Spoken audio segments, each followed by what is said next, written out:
আসসালামু আলাইকুম রহমতুল্লাহি ওয়াবারাকাতুহ। তো এই দোয়াটা যদি আল্লাহ রাব্বুল আলামিনের কাছেই একমাত্র চাওয়া হয়, তখন এই দোয়াটা হয়ে যায় আল্লাহ রাব্বুল আলামিনের ইবাদত, আল্লাহ রাব্বুল আলামিনের তাওহীদ।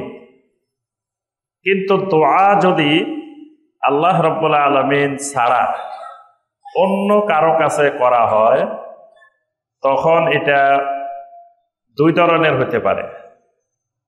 এক ধরনের হলো আল্লাহর কাছে চায় না, চায় শুধু গায়রুল্লাহর কাছে, মানে আল্লাহ রাব্বুল আলামিনের কাছে কখনো চায় না, চায় সবসময় আল্লাহ রাব্বুল আলামিন ছাড়া অন্য মাখলুকের কাছে। তখন এই দোয়াটা কুফরিতে পরিণত হয়, তখন দোয়াটা করা কুফরি। আর যদি হয়, এটাকে বলা হয় ইস্তেকবার। ইস্তেকবারটা হলো কুফরি। ইস্তেকবার মানে অহংকার প্রদর্শন করা, যে আল্লাহর কাছে চায় না, চাইবেই না, অন্য মাখলুকের কাছে চায়, এটা হলো ইস্তেকবার, এটা হলো কুফরি। আরেকটা হলো আল্লাহ রাব্বুল আলামিনের কাছেও চায়, আবার মাঝে মাঝে আল্লাহর সহযোগীদের কাছে, মানে তাদের বিশ্বাসে আল্লাহ রাব্বুল আলামিনের যারা মুকাররাবিন, যারা ওলি, যারা আউলিয়া, যারা সালেহিন, মাঝে মাঝে তাদের কাছেও চায়, মাঝে মাঝে আল্লাহর কাছেও চায়। বড় কিছু দরকার হইলে আল্লাহর কাছে চায়, ছোট কিছু দরকার হইলে আল্লাহ রাব্বুল আলামিনের যাদেরকে তারা সহযোগী মনে করে তাদের কাছে চায়। তখন এই দোয়াটা হয় শিরক, তখন এই দোয়াটা হয় শিরক। আবার দোয়া একটি গুরুত্বপূর্ণ ইবাদত। সকল ইবাদত, যত ইবাদত আছে, সকল ইবাদত একমাত্র নবী সাল্লাল্লাহু আলাইহি ওয়াসাল্লামের তরিকায় করতে হয়। যখন এই তরিকার বাহিরে দোয়া করা হয়, তখন দোয়াটা হয়ে যায় বেদাত। তাহলে যে কথাটা আমরা বলতে চাচ্ছি প্রথমে ভূমিকার মধ্যে দোয়ার বিষয়ে, যে কখনো দোয়া করা কুফরি, কখনো দোয়া করা শিরিক, কখনো দোয়া করা বেদাত, কখনো দোয়া করা তাওহীদ। তাহলে প্রথম যে বিষয়টা পেলাম, যে দোয়া চার রকমের হতে পারে, দোয়া চার রকমের হতে পারে। একটা দোয়া তাওহীদের দোয়া। এই জন্য তাওহীদের সংজ্ঞা দেখবেন যে যত আহলুল ইলম আল্লাহ রাব্বুল আলামিনের তাওহীদের সংজ্ঞা দিয়েছেন, তো দেখবেন যে এইভাবেই দিয়েছেন যে তাওহীদটা হলো দাওয়াতু গায়রিল্লাহ মাআল্লাহ ফিল ইবাদাহ। দাওয়াতু গায়রিল্লাহ মাআল্লাহ ফিল ইবাদাহ, এটা হলো শিরকের সংজ্ঞা, তাওহীদের সংজ্ঞা না। তাওহীদের সংজ্ঞা হলো মানে দাওয়াতু ইলাল্লাহি ওয়াহদা, এটা হলো তাওহীদ। আর শিরকের সংজ্ঞা হলো দাওয়াতু গায়রিল্লাহ মাআল্লাহ ফিল ইবাদাহ, মানে আল্লাহর ইবাদতের ক্ষেত্রে আল্লাহর সাথে গায়রুল্লাহর কাছে কিছু চাওয়া। তো এই যে চাওয়া, দাওয়া মানে দোয়া, এই দোয়াটা যেমন তাওহীদ, দোয়াটা তেমন কুফর, দোয়া তেমন শিরক, দোয়া তেমন বেদাত। তাহলে বোঝা যায় খালি দোয়া করলেই হয় না, দোয়ার দ্বারা ইমানও যায়, আবার দোয়ার দ্বারা ইমান পাকাপোক্ত হয়, তাওহীদ গড়ে উঠে দোয়ার উপরে ভিত্তি করে, আবার দোয়ার দ্বারা ইমানও চলে যায়। আমাদের সমাজে, এই বাংলাদেশে অসংখ্য মুসলিম ভাই বোনের ইমান হারা, ইমান ভেঙে গেছে, ইমান চলে গেছে, কারণ তারা দোয়া করতে গিয়ে শিরিক করে বসে আছে। বিভিন্ন কবরে গিয়ে, মাজারে গিয়ে মৃত ব্যক্তির কাছে তারা দোয়া করে, মৃত ব্যক্তির কাছে সন্তান চায়, মৃত ব্যক্তির কাছে অভাব দূর করার জন্য চায়, মৃত ব্যক্তির কাছে অসুস্থতা থেকে সুস্থতার জন্য চায়, কুমিরের কাছে চায়, গজার মাছের কাছে চায়, তারপরে আরো কত কিছুর কাছে এই দেশের মানুষ চায়। এই দোয়ার দ্বারা তাদের ইমান ভেঙে গেছে, তারা সবাই শিরকে নিমজ্জিত হয়ে গেছে।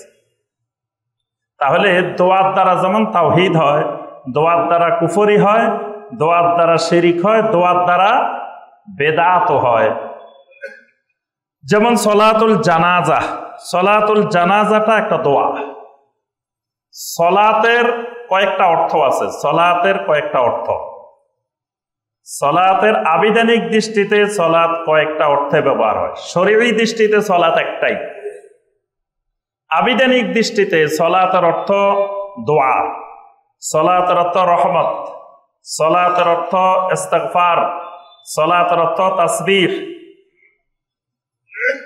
তো এই দৃষ্টিভঙ্গিতে আপনার সলাত যেমন আল্লাহ রাব্বুল আলামিনের জন্য একমাত্র খাস, ঠিক আবিধানিক দৃষ্টিতে আপনার সলাতের একটি গুরুত্বপূর্ণ অর্থ দোয়া। দোয়াটাকে আরবিতে কোরআন হাদিসের ভাষায় সলাত বলা হয়। যেমন আল্লাহ রাব্বুল আলামিন বলছেন, ইয়া আইয়ুহাল্লাযীনা আমানু সাল্লু আলাইহি ওয়া সাল্লিমু তাসলিমা।